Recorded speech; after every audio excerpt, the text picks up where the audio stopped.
After sitting for 6 months, the Victoria's steering had seized solid. So we had to use our Aquastar 19 and tie up alongside the Victoria in order to work as both power and steering to get her across to the Boatyard hoist. It all went well, and the Victoria was eventually set down upon dry land. The first task was going to be to lift the deck in order to gain access, which was fairly restricted.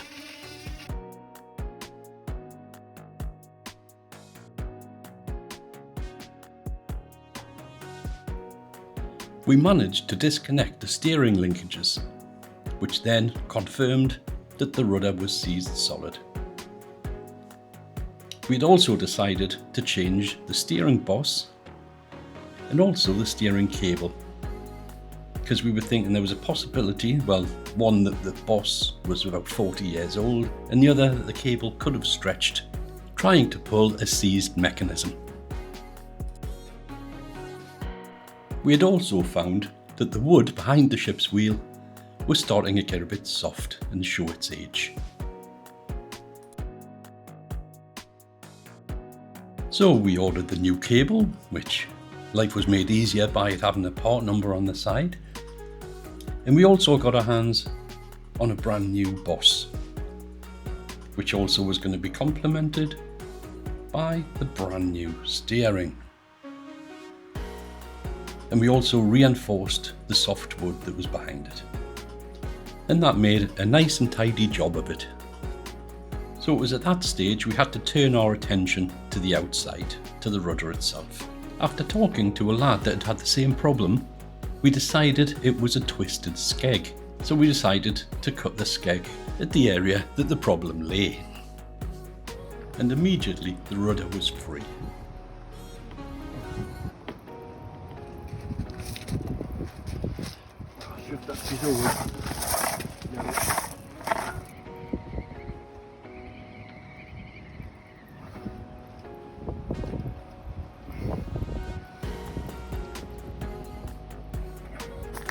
I don't know how far the grease is getting doing then. No, not very. It's quite a length in this, you know. There must be a couple, 2 or 3 foot.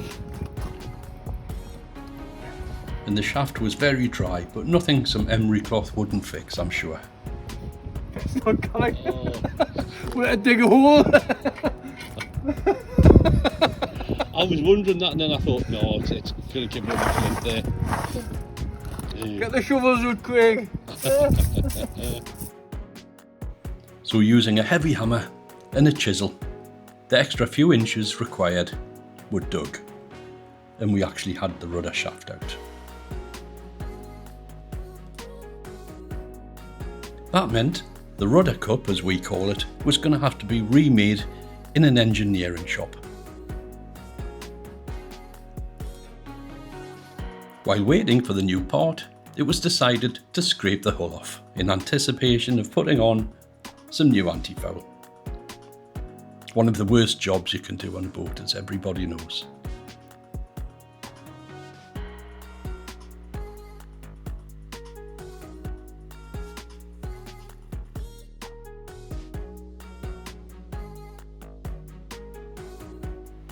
Then the anti-foul went on, and as always, what a difference it makes. And to complement the anti-foul, the Victoria was given a nice buff and a polish. We had now planned a day's break, and we headed to Newcastle International Airport, where we were going to have a 45-minute flight, and actually James's first ever flight, and he was rather excited about it too.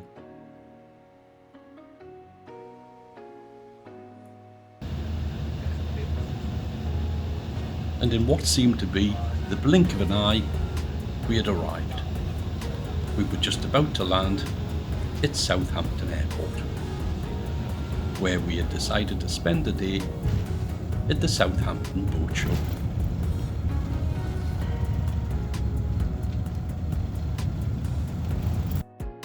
We were going to see boats large and, of course, very small.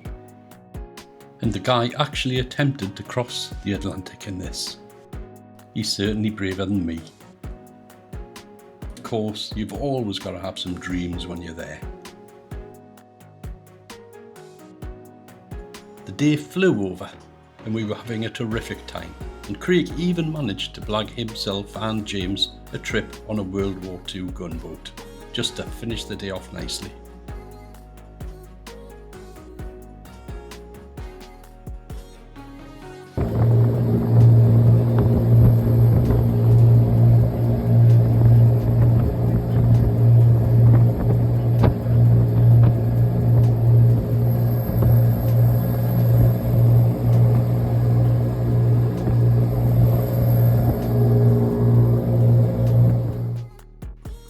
And then it was back on the plane for that 45-minute journey home.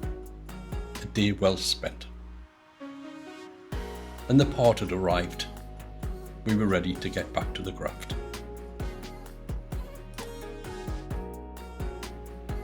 The task was then to put the new skeg in place, to make sure it lined up nice and squarely, and that the rudder swung nicely in the rudder cup.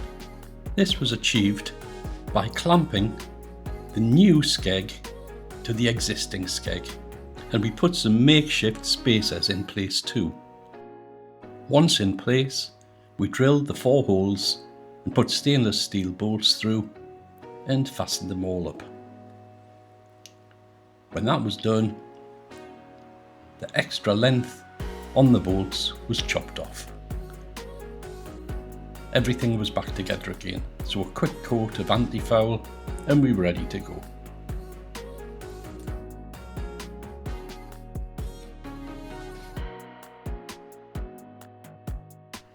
And with the boat looking so clean and tidy, we decided it was time to put the decals on.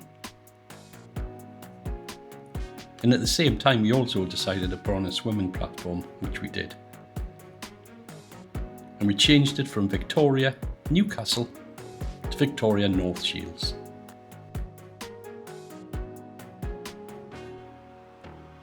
We had also decided we were going to remove the toilet and wash basin, as we had plans for this little cubicle area, and we just use what they call a camping carsy.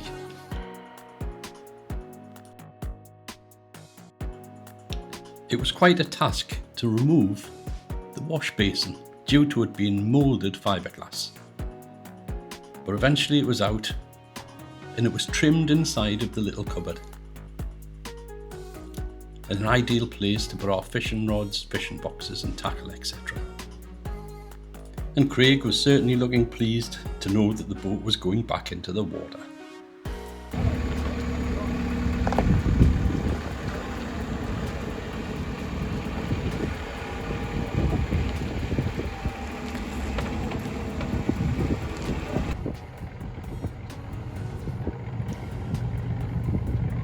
This is when the trouble started. Craig had noticed water coming in the front cabin in one of the locker areas,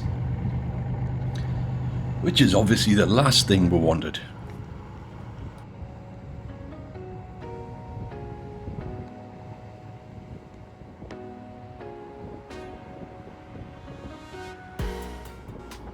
He then had to ask the lads who were operating the hoist to be lifted back out of the water.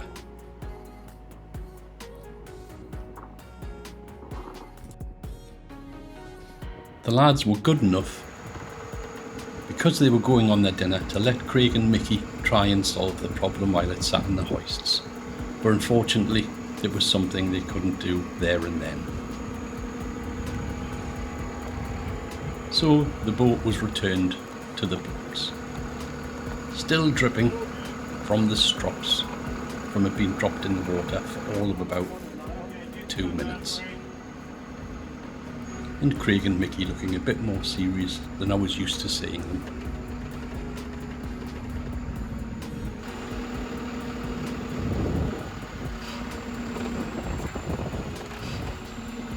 And also, with the blocks being in the same position as they were earlier, there wasn't a great deal of setting up to be done.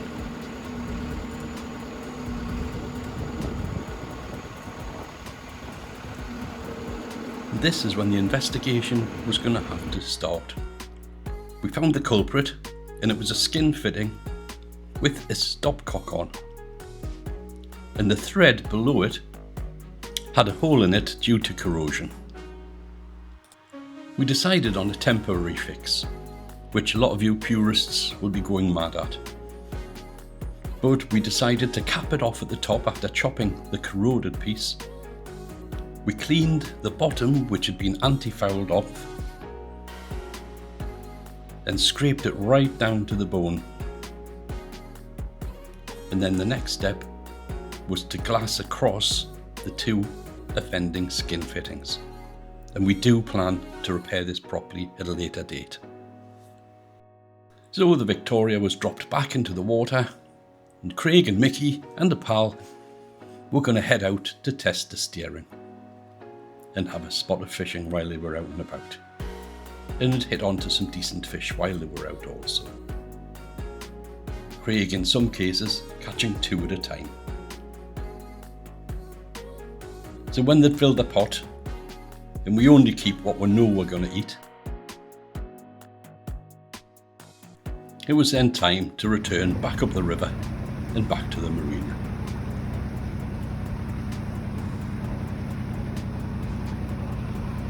A couple of days later, I popped down to see how they were getting on. And Craig had that bored look about him. He was thinking of the next thing he could get on with. And he decided to order some carpet. His next plan was to tidy up the helm area.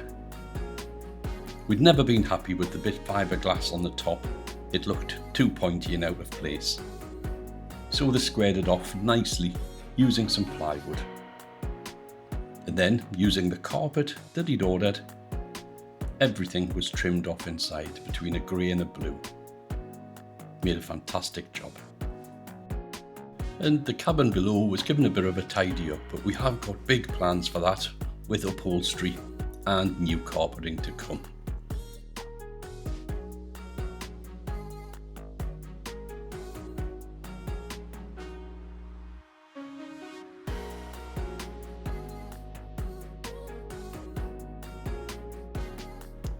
We had removed an old water boiler and then decided to take away the little stove and combined sink.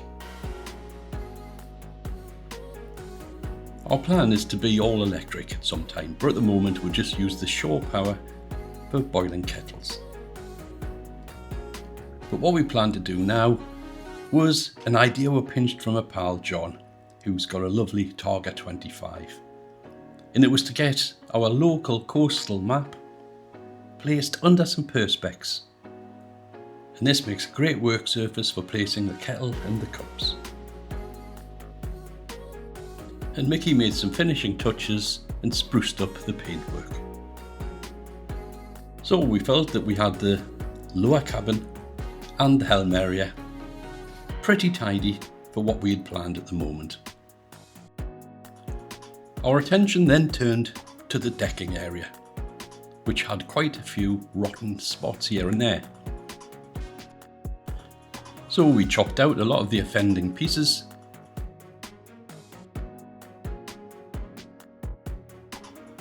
and replaced all of the rotten wood with new.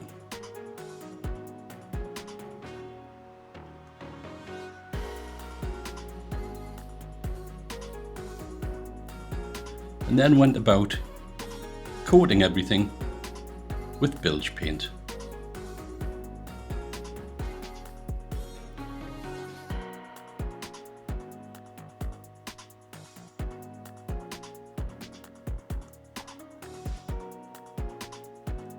And at this point I thought I have to add, it always looks like Mickey's doing all of the work, and a lot of the time he is, but it's usually because Craig's taken the photographs, which gives the impression that Craig doesn't do a great deal. Had to say that. Craig told us to. And the new wood for the decking arrived, That was 18mm marine ply. And it was given a liberal coating of resin.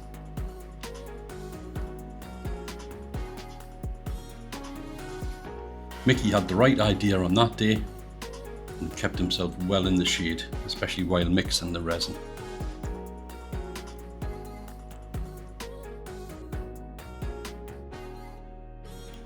And the decking sheets were laid into place and they'd been given a coat of paint around the edges, as some non-slip rubber was going to be glued on the top.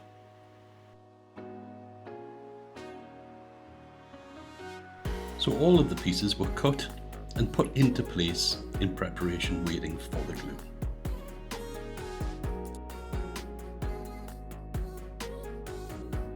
We had also fiberglassed and filled all of the edges of the wood to the actual side of the boat, and the finished product really looked well. And at that stage we had no idea it was all going to come out again in 12 months time and be totally renewed. A week or so later, Craig was taking some family out just for a bit of a run down to the piers. As they were going down, the engine started overheating dramatically, and Craig was sure we'd done some irreparable damage, cylinder head gaskets or worse. Luckily for Craig, a good pal, Mark Skinner, who was the skipper of the pilot boat, just happened to be passing. As an aside, Mark plays a massive part in future episodes in the rebuild and refit of this Aquastar 27. We were quickly tied up to the pilot boat and towed up to the entrance of the Royal Quays Marina, where we tied up on the waiting pontoons and waited for our little trusty Aquastar 19. And we have a separate video all about the renovation of the Lady Azure. But complete with for sale sign, she towed us back to our berth, where the first port of call was to check the usual offender in overheating cases, the Japsco pump. On removing the impeller, it looked a bit raggy, but we didn't think bad enough to cause the overheating that we'd just experienced. But we fitted a new impeller and put it back together.